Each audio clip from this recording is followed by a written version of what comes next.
Christmas approaches itself yet again in the year 1968. While previously the studio Rankin Bass had decided to push the envelope and expand into a Smokey the Bear special, and then also create another Christmas special called Cricket on the Hearth, both times it had felt like they missed the target of what the network NBC truly wanted. Another Rudolph. A special that could essentially get replayed until the end of time. Surprisingly though, for the studio, they were about to be graced with the monkey's paw, an opportunity to make themselves the kings of Christmas, and it all started with a little special called The Little Drummer Boy. Happy birthday! Stop! Quiet! I hate you all for what you did. Changing from bad to good's as easy as taking your first step.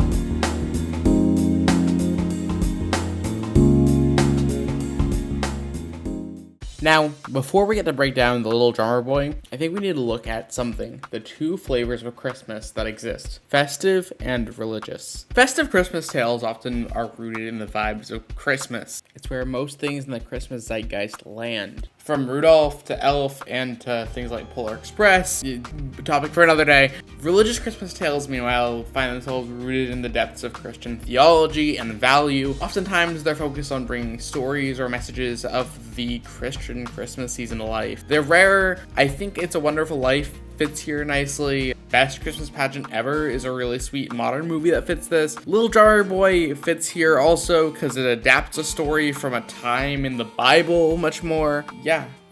Moving on. So, time for a musical origin. The song The Little Drummer Boy was originally crafted by composer Catherine Kennicott Davis in the year 1941. The basic premise is a young boy is summoned by the Magi to play in front of baby Jesus. He has no gifts to bring, so he drums. The song winds up doing pretty well and is one of the immortalized Christmas songs, to the point where if you're old enough to use YouTube, you've heard this song probably. If not, complain in my comments below. But the songs that came out back then have just been so immortalized that it made sense to turn them into specials. Another thing is, this is pretty similar to a lot of other Rankin Bass specials being based on songs. Rudolph started as a 1939 book, turned to a 1949 song, and turned into a 1964 special. So, Little Drummer Boy, the song, came out much sooner than Rudolph, but the special came out like 5 years further down the line, and it had a 27-year incubation period to emerge as a special. Popularity-wise, Little Drummer Boy is not nearly as popular as a special, which is going to explain some things. Let's get into that right now. Bam! Little Drummer Boy special. Woo! So, Little Drummer Boy, it's a half-hour special adapting the song of the same name. We follow a young boy named Aaron, who spent most of his life hating all other people. Why does he hate people, you might ask? Oh, because thieves murdered his father, stole his sheep, and made him an orphan with only 3 companion animals. You know, for kids. He encounters a caravan of traveling entertainer Ben Haramid, who then immediately kidnaps him for his drum skills, and when asked to perform, Aaron agrees but refuses to smile, so Haramid paints a smile right on his face. He performs well until he remembers he hates humans and everything goes south. On the road, they encounter 3 wise kings who are off to meet Jesus. Haramid tries to get their money and they say no and leave.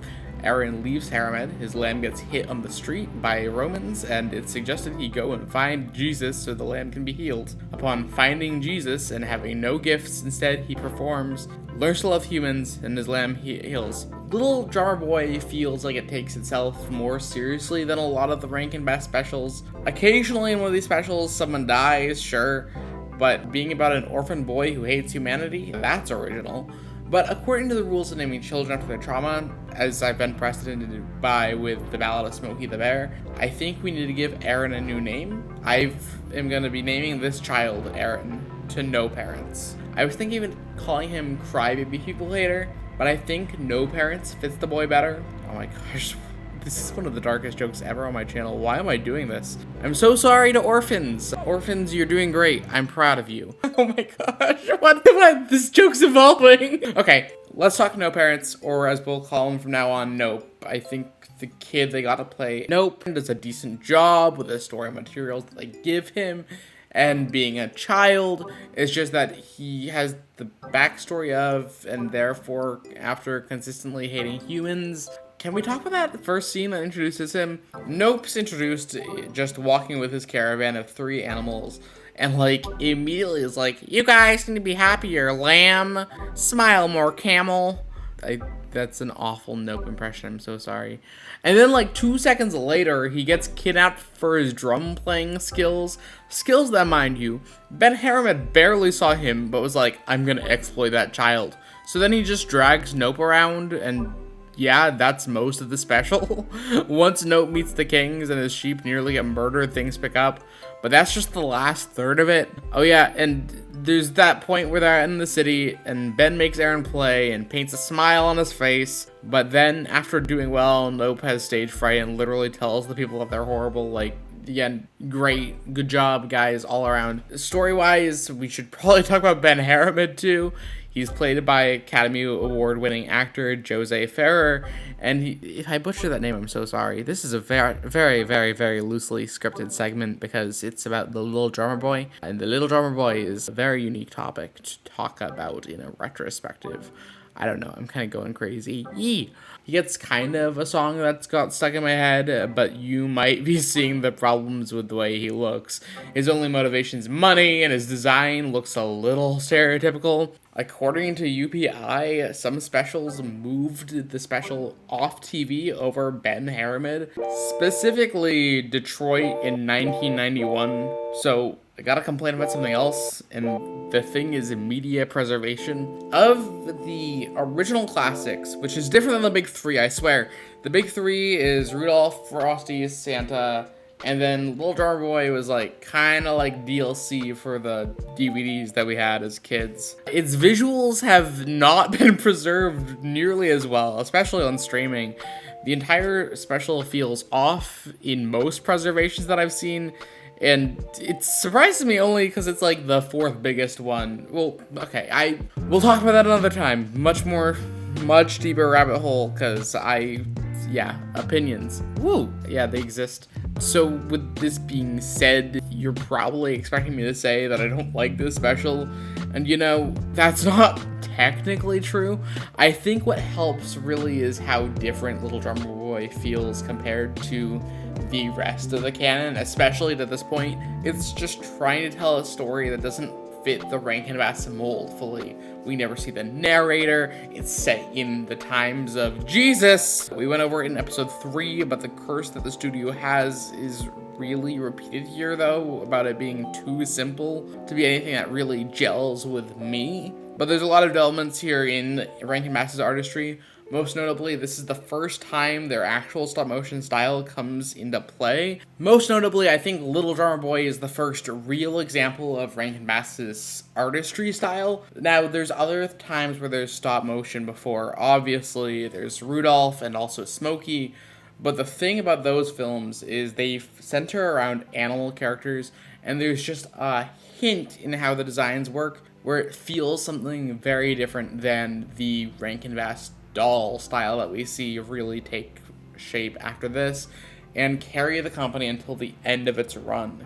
We would not be getting things like Santa Claus is Coming to Town or Year Without a Santa Claus without Little Drummer Boy cementing some more frameworks for those to come. As for Little Drummer Boy itself, I'd give it about a 5 out of 10, which is above average for the studio by far and away.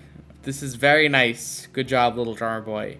Moving on. After Little Drummer Boy, Rankin Bass would stop having an exclusive relationship with NBC, and in the following years, they'd start jumping around networks for specials, starting with a new winter special for CBS, with this special idea being another song adaptation, but this time for popular song Frosty the Snowman. Frosty the Snowman was a 1950 song, first sung by Gene Autry before swiftly getting covered by Jimmy Durante.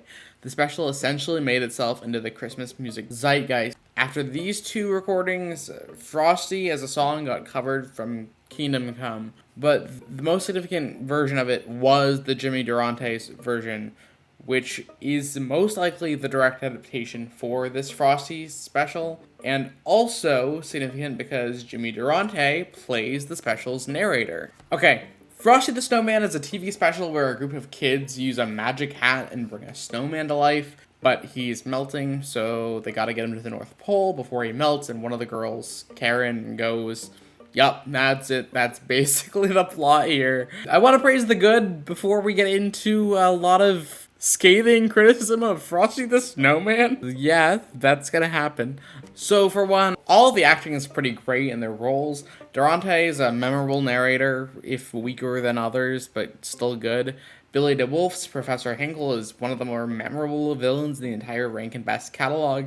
And Jackie Vernon is Frosty. Like, post his death, there's others who try to replace him in the role, but his voice is so definitive with the Frosty character that they went with, so you can't really snow the snowman. Also, this is by far and away the best 2D animation Rankin Bass has done to date. The style feels more defined, the designs are memorable, and it lends itself really well to making it this perfectly sweet little entry-level special for kids. Frosty is like Rudolph with the fact where you have seen this before.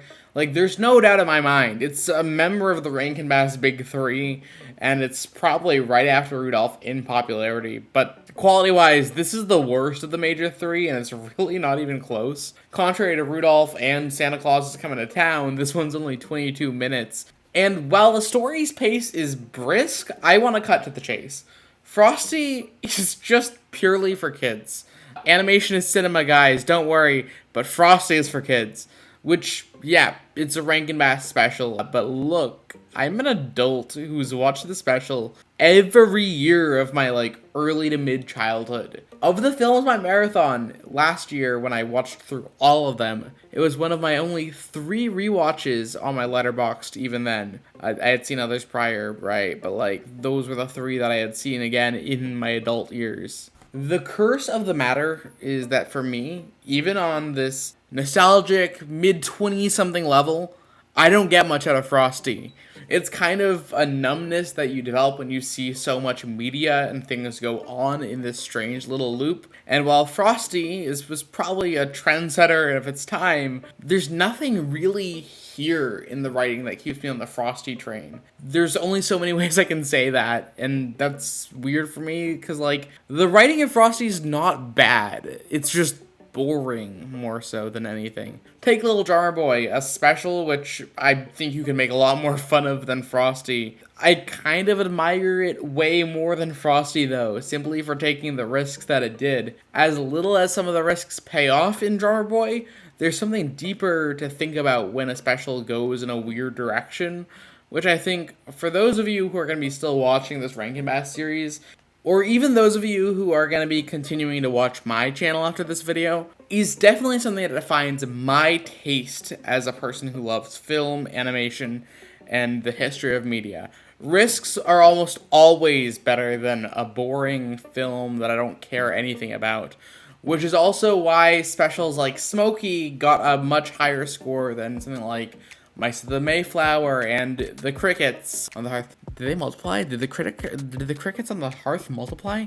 Sorry, I mean Cricket on the Hearth. Now, I also want to mention, when I score Frosty, I don't hold this as an indictment against Frosty. As low of a score as this holds, there's a lot that I do admire in here. Again, it was a trendsetter for the time. The best 2D Rankin Bass special to date at that point. And going into the future, it's just one of those specials that had to walk so other ones could learn to run. 5 out of 10. And, in fact, the very next Christmas special that Rankin Bass would do after Frosty would run with its success and achieve, honestly, the first great special Rankin Bass ever did. But that's a story for the next video.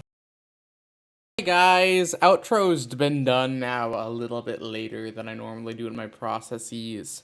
This was fun to get back to. I've been enjoying the Rankin Bass project, and even on its return, I've found out that I think it still has a lot of merit to do and work on, and it's fun. But yeah, basically that's what's been up for me as far as it's gone. I actually have a good amount of days no work, so I'm probably going to be doing a few more videos, at least preparing them during these days, if not exactly releasing them. We're so close to 1,000 subs. But yeah, this was fun to do. I enjoy talking into a microphone as it goes again. And going over two kind of mediocre specials is fun. It's good. Yeah, these are some of the big ones. Hopefully this video kind of brings people back and is a little bit of a newbie boom for the series. Because I know that when I released back in the olden days, Smokey and Mouse, one of the things that brought it down for me was it was like, oh, this is a lot less views than like the Rudolph one did, which like, yeah, no goodness, it's not Rudolph the red-nosed reindeer. I'm talking about the Ballad of Smokey the Bear. That's wild.